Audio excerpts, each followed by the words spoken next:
Let me remind you, Africa remains attractive. Why is Africa so attractive? Throughout the ages, it has always been attractive. It was attractive to the Portuguese and the Spaniards, but I'm not going to say that. It was attractive to the Arabs, but I'm not going to say that. It was attractive to the Jews, but I will not say that. What I'm going to say that is attractive again, it is so attractive that every 2 years the Japanese call our leaders to Japan. That is how attractive Africa is. They call them to Japan in order to discuss how Japan is going to work with Africa for the benefit of Africa. I do not believe it.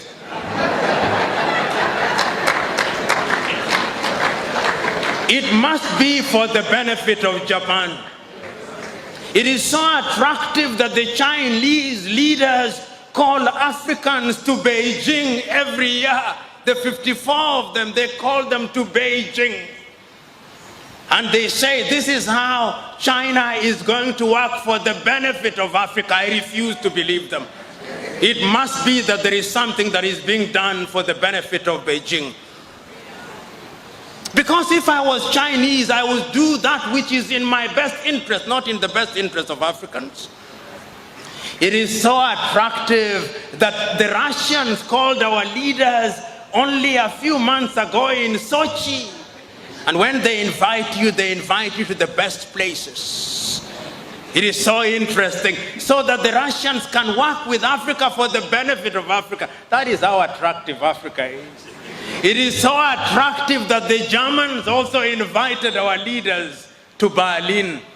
It is so attractive that even the Arabs are inviting them to Doha, and that is how attractive it is.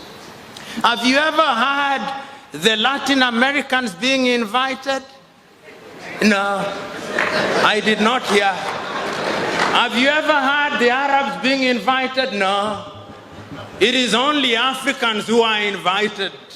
That is how attractive Africa is. Is it a bad thing?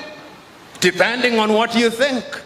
We can use it to our own advantage, or we can allow them to use it to their advantage.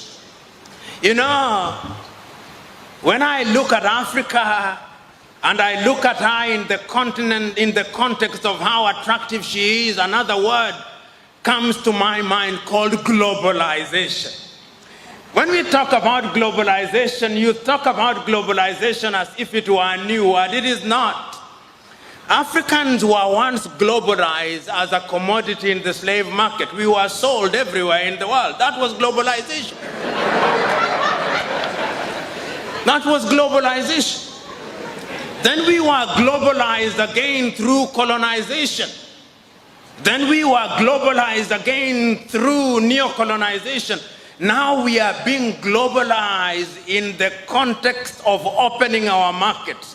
It is Mwalimu Julius Kambarage Nyerere who in one of his many enlightened moments said, when I hear the Europeans saying that we should open our markets in the name of globalization and they say that the rules are the same, I laugh, Mwalimu said.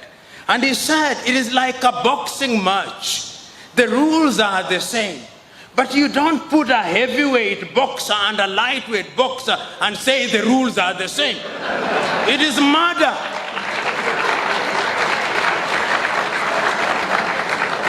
Allow me to be melodramatic.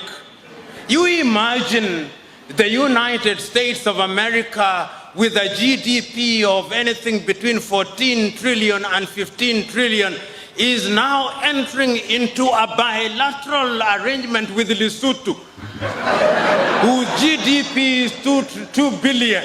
And you say the rules are the same. It is a joke. It is murder.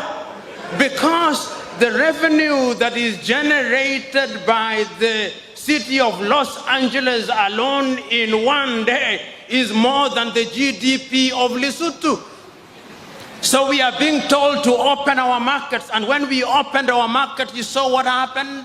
Our textile industries died. The large textile industries that we knew about in Kaduna, in Nigeria, died. Our cotton industries died. Our sugarcane industries died. Our waters, even water nowadays, water.